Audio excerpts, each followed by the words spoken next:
नमस्कार दोस्तों। आज थोड़ा बीच में ज्यादा गैप हो गया, कुछ पर्सनल वर्क की वजह से हम आप लोग के साथ नहीं जुड़ पाए, उसके लिए खेद है। तो हम चल रहे थे खिलाफत आंदोलन का जन्म एवं प्रगति की तरफ, जिसमें हम लोगों ने एक पार्ट उसका देख भी लिया था, जिसमें हम लोगों ने देखा था कि खिलाफत आंदोलन का जन्म कैसे होता है, और अब हम उसके प्रगति की तरफ धीरे धीरे आगे बढ़ेंगे।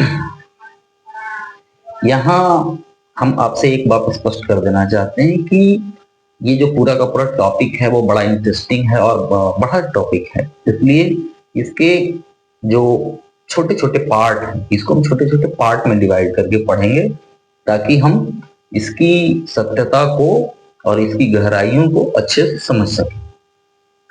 तो अब पार्ट 2, इसमें हम देखेंगे कि चूंकि जब खिलाफत मूवमेंट स्टार्ट हुआ था स्टार्टिंग में, तो ये जो खिलाफत मूवमेंट था उस पर बंबई के जो कुछ व्यापारी वर्ग के लोग थे, जो व्यापारी थे, बंबई के जो बड़े बड़े व्यापारी लोग थे, स्टार्टिंग में उनका प्रभुत्व था।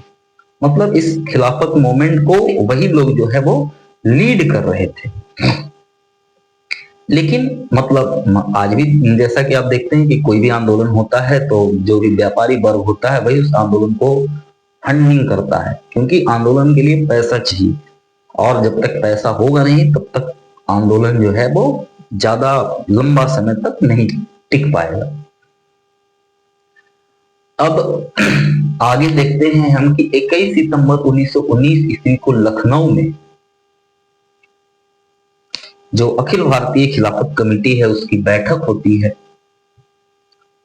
और उस बैठक में 17 अक्टूबर 1919 ईस्वी को खिलाफत दिवस के रूप में इस दिन को 17 अक्टूबर 1919 को खिलाफत दिवस के रूप में मनाया जाने का निर्णय लिया जाता है इस बैठक में, कि खिलाफत मूवमेंट के उपलक्ष्य में हम इस दिन को एज अ खिलाफत दिवस के रूप में मनाएंगे। जैसे आज हम लोग देखते हैं अलग अलग तरीके का वो दिवस मनाया जाता है, ठीक है, ब्लैक डे, व्हाइट डे। तो इसी तरीके से खिलाफत को एक जिंदा बनाने के लिए इन लोगों ने ये निर्णय लिया कि इस दिन को खिलाफत दिवस के रूप में मनाया जाएगा।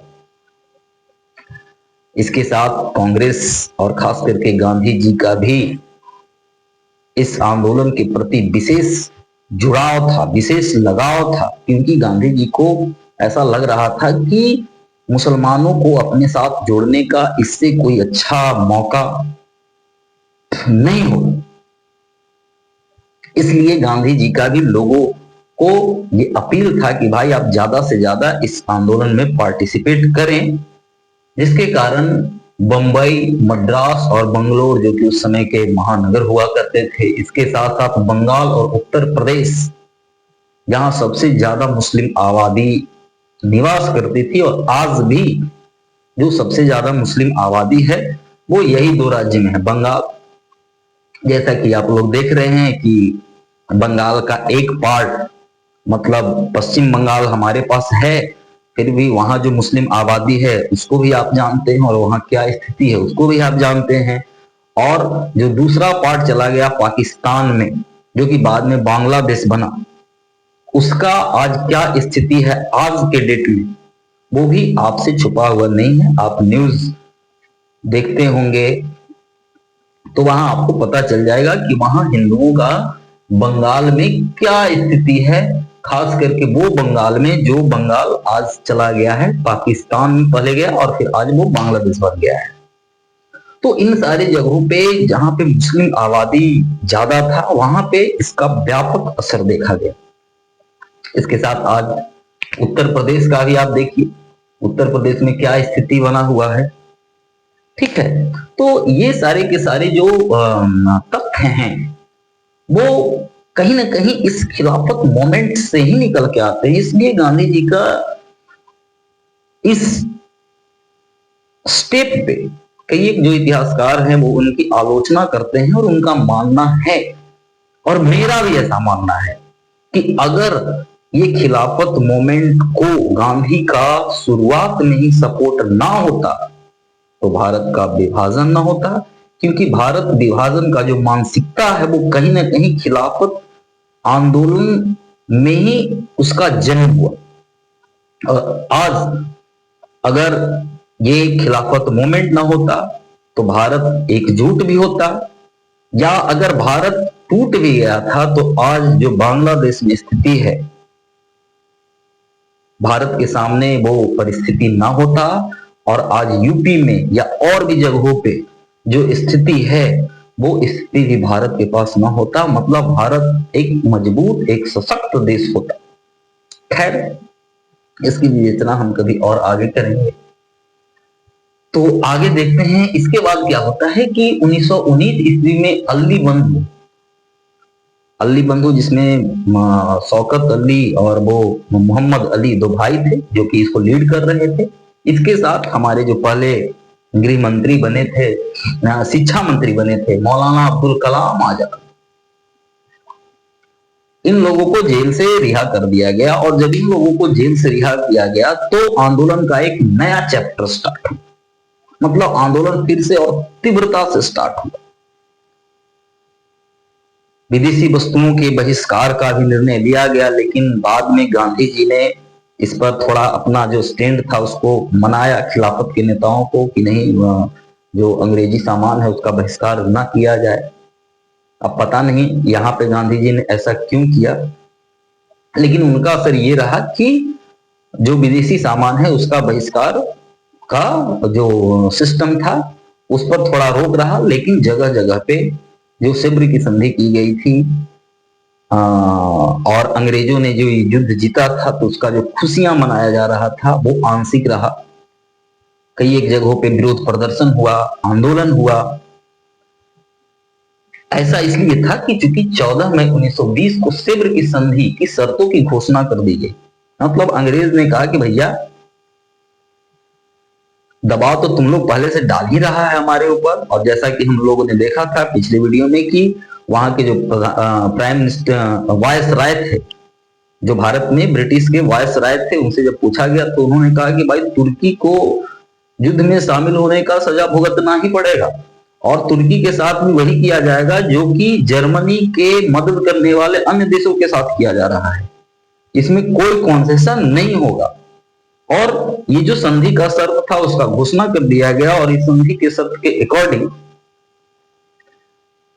जितने भी मुस्लिम धर्म से रिलेटेड जो भी वहां पे तीर्थ स्थान थे या जो उस तरीके के जगह थे, उन सारे को इन लोगों ने आपस में बांट लिया। मतलब कुछ भाग ब्रिटेन को दे दिया गया, कुछ भाग फ्रांस को दे दिया गया, कुछ को स्वतंत्र बना दिया गया, जिसके बारे में हम लोगों ने पिछले वीडियो में भी देखा था। इसके बाद इलाहाबाद में खिलाफत कमेटी और कांग्रेस नेताओं की बैठक होती है।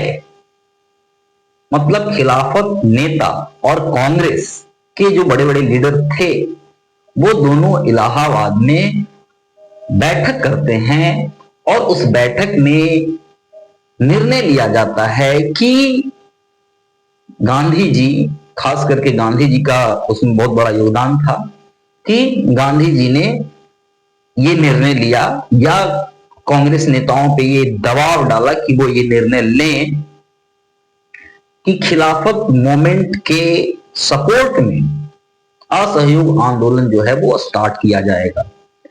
इसके लिए जो कुछ उस समय के जो कुछ प्रसिद्ध लीडर्स थे, या आज भी हम उनका नाम जानते हैं, बहुत सम्मान से उनका नाम लिया जाता है। इसमें से सबसे पहला नाम तो है मोतीलाल नेहरू का। मोतीलाल नेहरू को कौन नहीं जानता है, जवाहरलाल नेहरू के पिताजी थे। तो उस समय आप इसको नोट कर लीजिएगा कि उस समय मोतीलाल नेहरू, लाला लाजपत राय जिनको पे लाठियों का वो प्रहार किया गया था और इनकी मृत्यु हो गई थी, और इसके बदले में जो भगत सिंह थे उन्होंने वो सैंडर्स को वो गोली मार दिया था। खैर वो मरे नहीं थे, वो दूसरे एक कैनेडी या कोई करके उनकी पत्नी उतनी थी वो मारी गई थी। तो ये नाम भी बहुत फेमस है, लाला लाजपत राय। ये क्रांतिकारी विचार के व्यक्ति थे।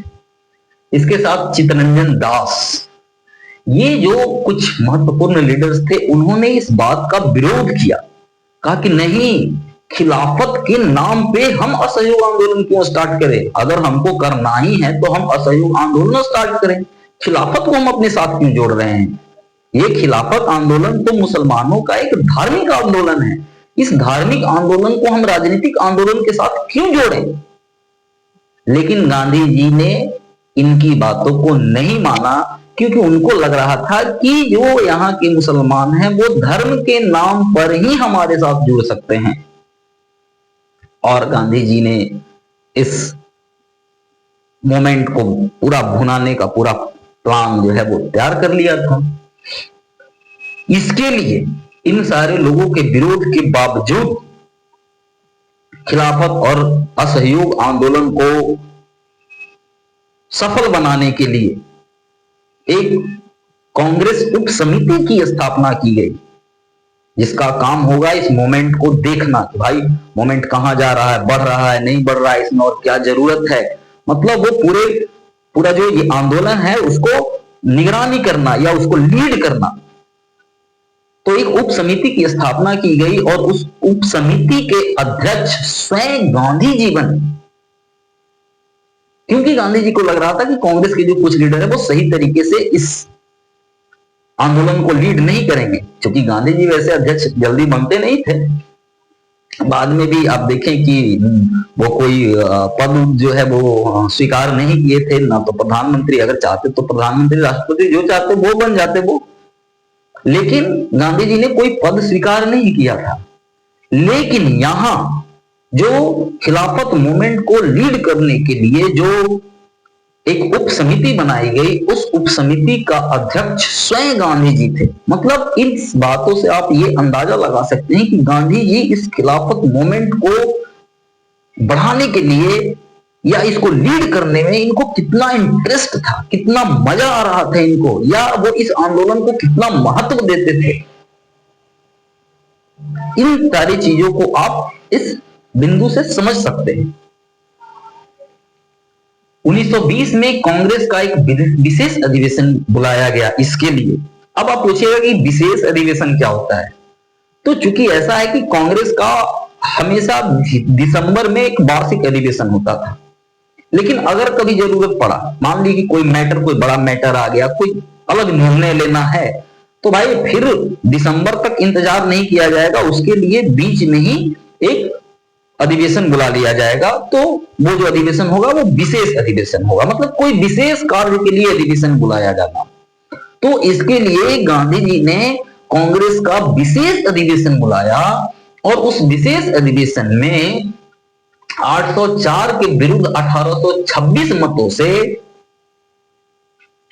असहयोग आंदोलन को खिलाफत के साथ जोड़कर स्टार्ट करने के लिए एक प्रस्ताव पारित किया गया, जिसमें से 804 लोगों ने विपक्ष में वोट दिया और 1826 लोगों ने पक्ष में वोट दिया। अब यहां आप इनको याद रखिएगा कि मोतीलाल नेहरू, लाला लाजपत राय, चित्तरंजन दास, ये सारे जो लीडर थे वो इनके विरोध में थे। लेकिन ऐसा एक सिस्टम था कि गांधी जी का जो बात है वो हर लोग टालता नहीं था, क्योंकि उस समय उनको लगता था कि गांधी जी जो है वो महात्मा हैं, ये जो बोले वो चलो मतलब कि सब सही ही होगा। इसलिए अधिकतर जो वो लीडर थे वो उनकी बातों को अब विरोध नहीं करते थे, और गांधी जी जो भी कुछ करवाना चाहते थे वो प्रेशर पॉलिटिक्स से, मतलब कभी कभी रुस जाना, भूख हड़ताल पे चला जाना, तो इस तरीके से प्रेशर पॉलिटिक्स डालकर गांधी जी जो है वो कांग्रेस से कई एक बार, ऐसा एग्जाम्पल एक बार नहीं कई एक बार गांधी जी ने कांग्रेस से कुछ अलग काम करवाया है। जैसे आप लोग को पता होगा कि जिस समय सुभाष चंद्र बोस को कांग्रेस का अध्यक्ष घोषित किया गया, गांधी जी कांग्रेस सुभाष चंद्र बोस को अध्यक्ष बनाने के पक्ष में नहीं थे, फिर भी चुनाव में तो सुभाष चंद्र बोस जीत गए, लेकिन बाद में गांधी जी को इससे बड़ा अपना मतलब उनको लगा कि अरे भाई तो हमारा मतलब एक तिरस्कार टाइप का, मतलब बहुत जल्दी गांधी जी को दुख भी हो जाता था, दुख लग जाता था कि यार वैसे बोल दिया हमको, नहीं नहीं नहीं नहीं, ये तो हमारे लिए बहुत शर्मिंदगी वाला बात है। और वो नाराज हो जाते थे। बाद में सुभाष चंद्र बोस को अपना कांग्रेस पद छोड़ना पड़ा कि लीजिए भैया आप ही खुश रहिए, हमको ये पद नहीं चाहिए। तो यहां भी इसी तरीके से प्रेशर के कारण ये जो 804 के विरुद्ध 1826 मतों से असहयोग का जो प्रस्ताव है वो पारित कर दिया जाता है। फिर 1920 में जब कांग्रेस का वार्षिक अधिवेशन होता है, ये जो कांग्रेस का अधिवेशन था वो विशेष अधिवेशन था। अब यहां 1920 में कांग्रेस का वार्षिक अधिवेशन होता है। इसमें गांधी जी दो लक्ष्य रखते हैं इस आंदोलन के। वो क्या?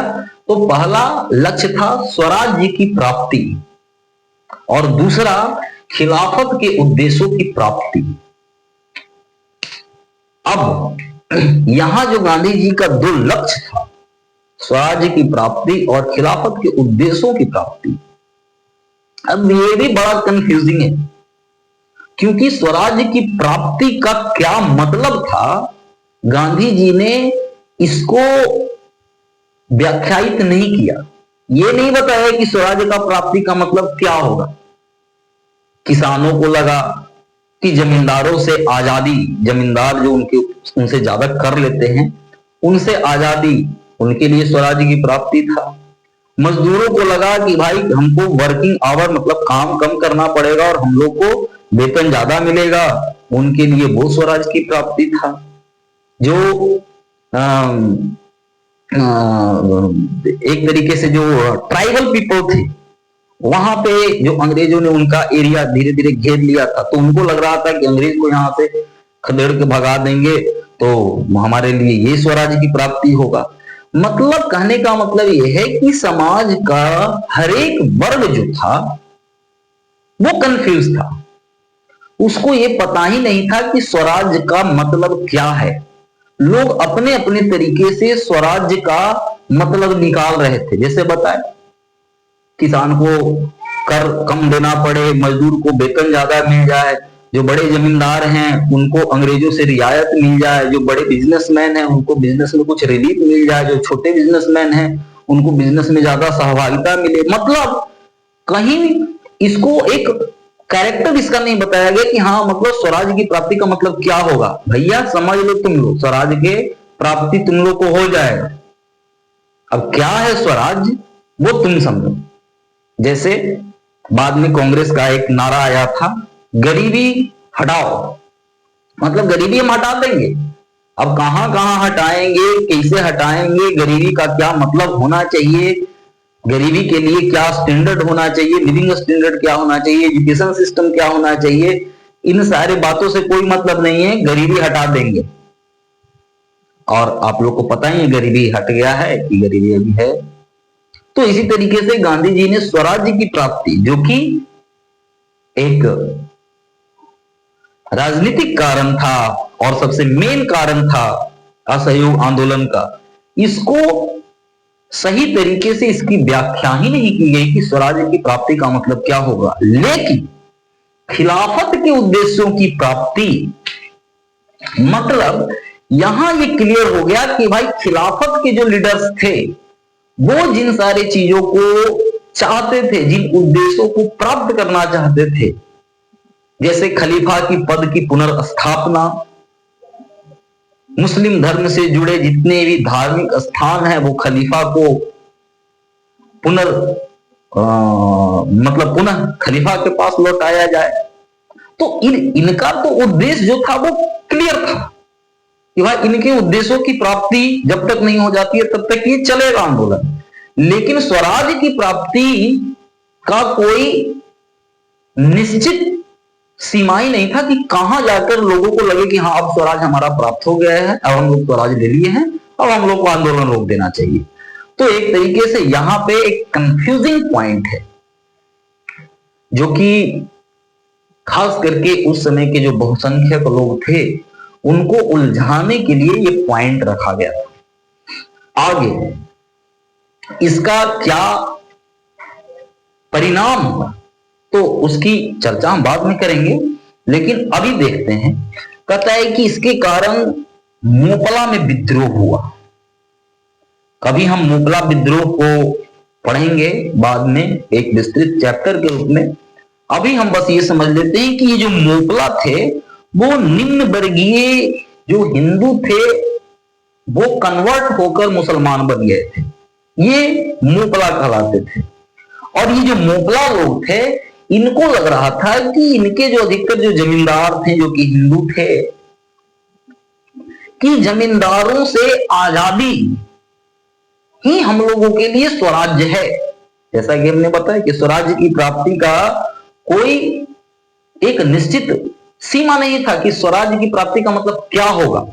तो हर एक वर्ग ने स्वराज्य की प्राप्ति के लिए अलग अलग अपने अकॉर्डिंग जो है उन्होंने अपने अकॉर्डिंग उसको पुनर्व्याख्यात किया और अपने अकॉर्डिंग उनको समझा कि भाई स्वराज्य की प्राप्ति का मतलब हमारे लिए ये है। इसी तरीके से ये जो मोपला के लोग थे, मोपला के जो मुस्लिम लोग थे जो कि हिंदू वर्ग से ही थे लेकिन निम्न मतलब निचले वर्ग के जो हिंदू थे वो कन्वर्ट होकर मुसलमान बन गए थे। उनको लगा कि स्वराज्य की प्राप्ति का मतलब कि जो जमींदार हैं उनको खत्म कर दो, उनको मार दो और अपना सारा जो उनका जर जमीन है उस पर कब्जा कर लो, यही स्वराज्य की प्राप्ति है। इसलिए मोपला में हिंदू मुस्लिम दंगे हुए जिसमें बहुत सारे लोग मारे गए। फिर एक है हिजरत प्रयाण। अब ये हिजरत प्रयाण क्या है इसको आप थोड़ा सा समझिएगा अच्छे से। तो एक जो लीडर हैं मौलाना अब्दुल कलाम आजाद, मौलाना अबुल कलाम आजाद जो कि भारत के पहले शिक्षा मंत्री भी थे। तो मौलाना अबुल कलाम आजाद ने एक फतवा जारी किया, जैसे कि आज भी फतवा जारी होता है एक लोकतांत्रिक देश में, आज भी काम जो है वो अधिकतर फतवा से ही होता है। इसी तरीके से उस समय के जो मौलाना थे अब्दुल कलाम आजाद जो कि बाद में भारत के शिक्षा मंत्री भी बने, इन्होंने एक फतवा जारी किया और फतवा जारी करके भारत को दारुल हर्ब घोषित किया। अब ये दारुल हर्ब क्या होता है? तो दारुल हर्ब का मतलब है युद्ध का स्थान, युद्ध का स्थान। और ये युद्ध का स्थान भी कैसा? जहां काफिरों के विरुद्ध युद्ध किया जा रहा हो, उस युद्ध को दारुल हर्ब कहा जाता है। उस समय जो आम मुसलमान हैं उनके पास दो ऑप्शन बचता है, या तो वो युद्ध में मतलब ये जो दारुल हर्ब है मतलब युद्ध का स्थान ये घोषित हो गया, यहां युद्ध हो रहा है, धर्म के लिए युद्ध हो रहा है, और उस समय जो मुस्लिम लोग हैं उनके पास दो ऑप्शन होता है, या तो वो खुद को युद्ध में अपने आप को शहीद कर लें या उस स्थान को छोड़कर किसी दूसरे मुस्लिम स्थान में शरण लें।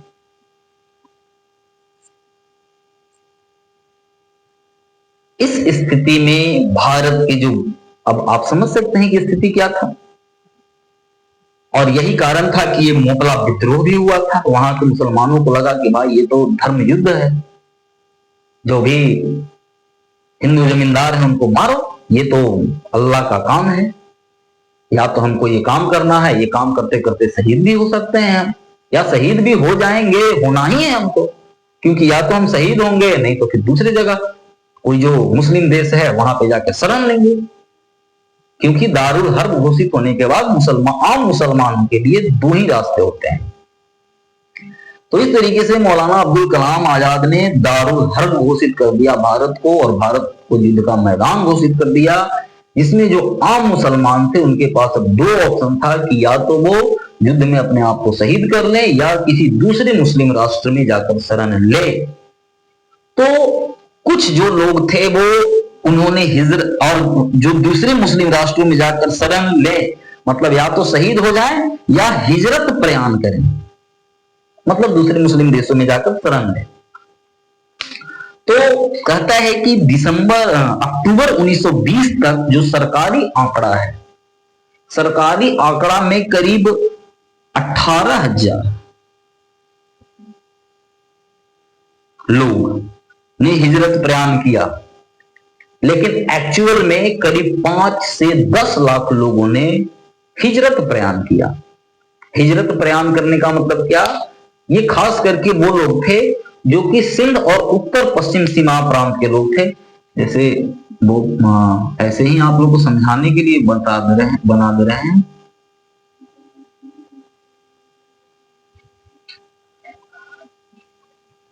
सिंध और उत्तर पश्चिम सीमा प्रांत मतलब इस एरिया के जो मुसलमान थे,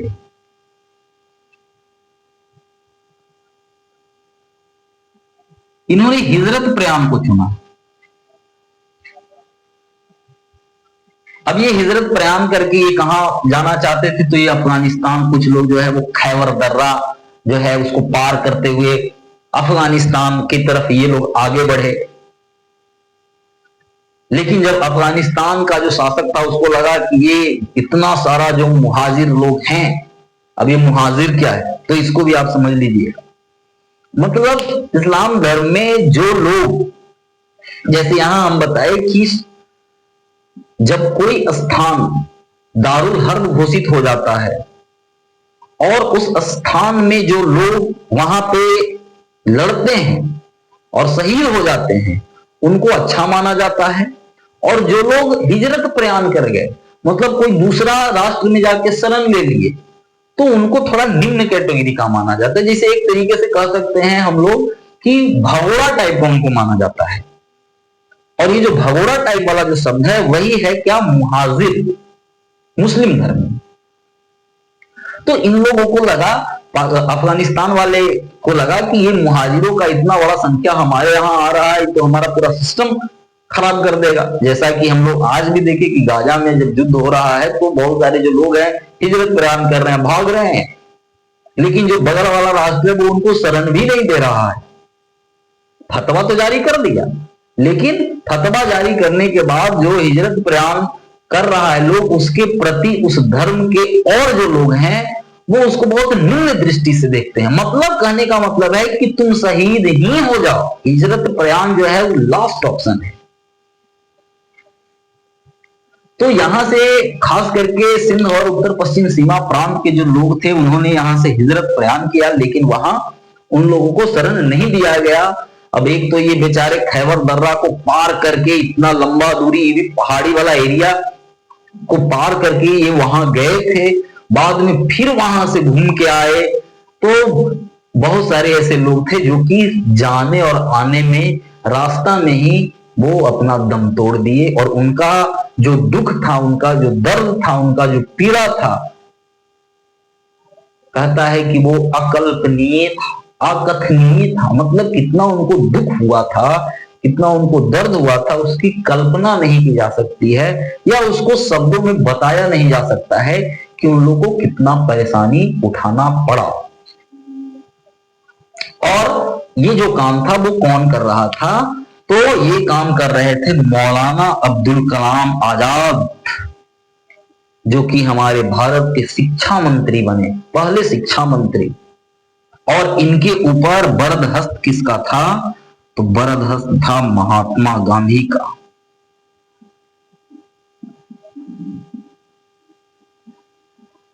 जो कि भारत के राष्ट्रपिता का टैग लिए हुए हैं।